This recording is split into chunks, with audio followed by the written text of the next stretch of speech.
Donc le projet, c'était de construire une serre géodésique en métal, en pierre et en verre qui permettent de produire dans la Saline Royale, au cœur de ce monument UNESCO, pour enfin alimenter le restaurant qui permet de nourrir les visiteurs.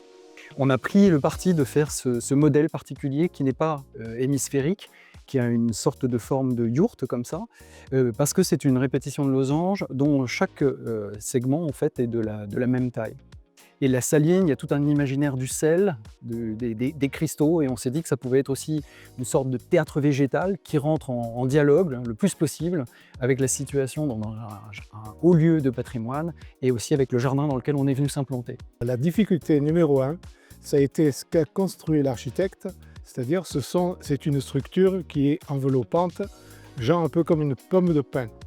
C'est que cette structure, elle était très stable au niveau Z, dans le sens de la pesanteur, dans le sens de gravitation, mais elle avait des déplacements horizontaux, X plus X moins.